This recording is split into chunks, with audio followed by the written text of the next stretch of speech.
ahorita mencionaba que sobre este tema de la reforma al Poder Judicial, que si la Suprema Corte y el Consejo de la Judicatura no entrega la información que se está solicitando, de todas formas se va a emitir la convocatoria por parte del Senado, pero bueno, este es como un intento, digamos, de bloquear o de obstaculizar pues sí, el proceso, ¿no? Que fluya lo mejor posible.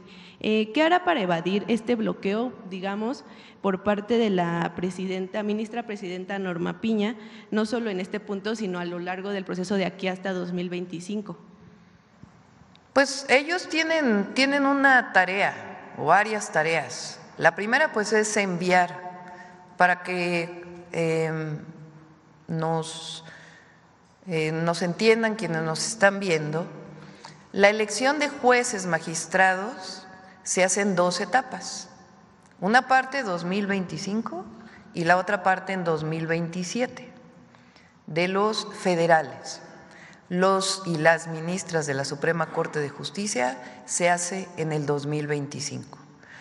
¿Quiénes van a ser los que se elijan en el 2025 y quienes se elijan en el 2027? Primero, las vacantes, pues todos aquellos jueces, magistrados que en este momento no han sido nombrados. Y además hasta llegar al número, a la mitad. ¿Cómo se llega a esa mitad?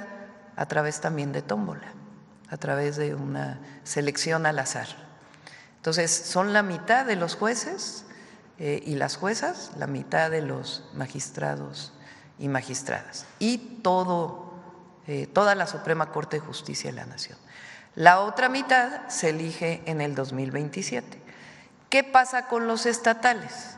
La Constitución dice que deben modificarse las constituciones estatales, las 31 y la de la Ciudad de México, para poder hacer su elección. En esas constituciones estatales pueden tomar la decisión de que se haga una parte en el 25 y la otra en el 27 o todo en el 27. Se abre esa posibilidad en la Constitución. Entonces, ¿cómo vamos a saber cuáles son las vacancias? Lo que dice la Constitución es que el Consejo de la Judicatura tiene que enviar al Senado de la República el número de vacantes para que sean tomados en cuenta. Hasta ahora, lo dijo el otro día el senador Fernández Noroña, no lo han enviado. Entonces, si no lo envían, lo que dice esta ley es que el Senado de todas maneras buscará la manera de conocer cuáles son las vacantes, que hay formas públicas de conocerlo, y con ello emitirá la convocatoria. Entonces, ese es el primero. ¿En qué otro participa la Corte?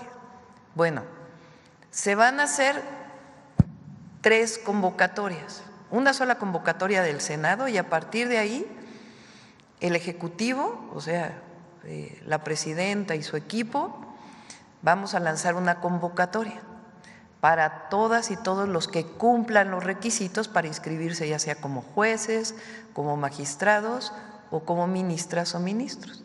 Lo mismo hace el Congreso de la Unión y lo mismo hace la Suprema Corte. Entonces, la Suprema Corte tiene que emitir su convocatoria si quiere participar, pero esta ley, si no emite la convocatoria, también toma las medidas por si la Suprema Corte no emite su convocatoria. Se emite la convocatoria.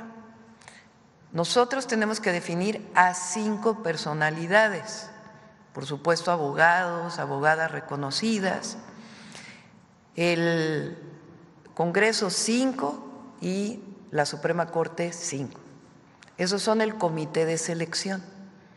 Ese comité que tiene que hacer, emite la convocatoria, se inscribe en una convocatoria pública y después esos comités pueden buscar asesoría, por ejemplo, de profesiones, de la Secretaría de Educación Pública o de otras instituciones para poder hacer una primera selección. Recuerden que tienen que cumplir, que deben tener 8 de promedio y 9 de promedio en algunas materias, de las cuales tienen que ser en donde van a concursar.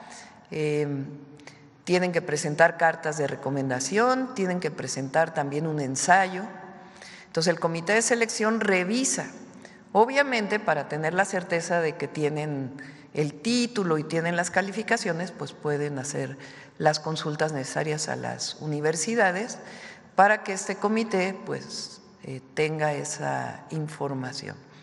Después de ello, pues van a seleccionar algunos de manera clara, transparente, pública.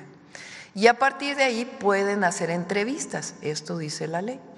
Entrevistas para ver, bueno, seleccionamos a 200, 300. Pues entonces pueden hacer entrevistas en donde estos 5 representantes les pueden preguntar, bueno, ¿por qué quieres ser ministro o ministra de la Suprema Corte? ¿Qué pasa cuando te llega un caso de este tipo? Es decir, pueden hacer una entrevista que permita pues saber quién tiene las capacidades para estos cargos. Y después de eso, por ejemplo, el Ejecutivo, la presidenta envía todos los candidatos a ministros o ministras, que son 9, 5 mujeres y 4 hombres en esta ocasión. Entonces, tenemos que enviar 3 por cada puesto para que vayan a elección. ¿Cómo definimos esos 3? Pues primero este comité va a seleccionar 10, o sea, del Ejecutivo van a ser 90 para ministros y ministras. Y de esos 90, en una sesión pública, transparente, se selecciona a los 3 por cada uno de los cargos. Y esos son los que van a votación, que la va a organizar el Instituto Nacional Electoral. Entonces, estas leyes lo que hacen pues es aterrizar cualquier problema que se presente de tal manera que no todo quede en la convocatoria del Senado, sino que tengamos leyes secundarias que permitan caracterizar cualquier problema y resolverlo. Y finalmente el INE, frente a cualquier problema, pues tiene sus instrumentos para poder resolver cualquier controversia.